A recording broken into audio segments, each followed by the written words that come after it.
మేర సంఘం భవనం యొక్క సంపులో వృత్తి తెలియని మహిళా శవం పూర్తిగా కూలిపోయి అనుమానాస్పద స్థితిలో కనిపించగా మేర సంఘం యొక్క అధ్యక్షుడైన గంగాపురం కృష్ణ ఇచ్చిన ఫిర్యాదు మేరకు సిద్దిపేట టూటాన్ పోలీస్ స్టేషన్లో కేసు నమోదు చేయనైనది. కాగా ఈరోజు 15/3/2025న అనుమానాస్పద స్థితిలో మరణించిన మహిళ బీహార్ రాష్ట్రానికి చెందినదిగా బాలికగా గుర్తించనైనది.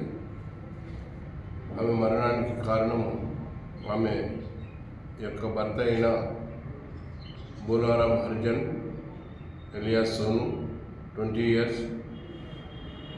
కారణంగా గుర్తించనైనది. అయితే ఇతను తల్వార్బంద గ్రామానికి చెందిన వాడు. అదే గ్రామానికి చెందిన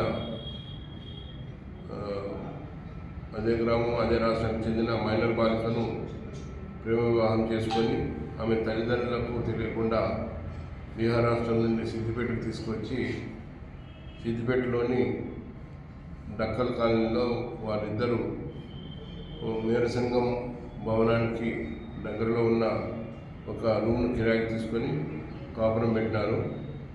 అయితే బోలోరాం హరిజన్కు మద్యం మరియు ఇతర చెడు అలవాట్లు ఉన్నాయి. రోజు తాగి వచ్చి ప్రతినిత్యం అమ్మాయిని బాగా హింసించి కొట్టేవాడు. అదేవిధంగా ఫిబ్రవరి 14వ తారీఖున కూడా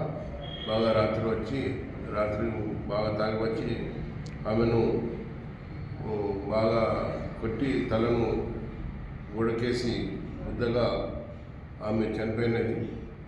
ఏం చేయాలో తెలియక దగ్గరలో ఉన్న మేర సంఘానికి చెందిన భవనం యొక్క సంపులో పడేసి మూత పెట్టేసేసి పారిపోయినాడు.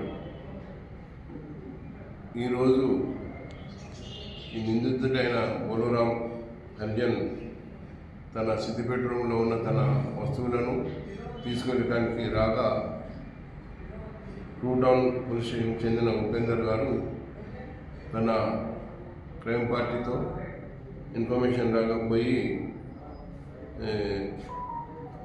అతన్ని అరెస్ట్ చేయడం జరిగింది. ఇందులో చాకచక్యంగా వ్యవహరించి పట్టుకున్న సుధాకర్ రెడ్డి, కనకరాజు, ప్రశాంత్లను అభినందించినది. ఇతను నేరం ఒప్పుకొనగా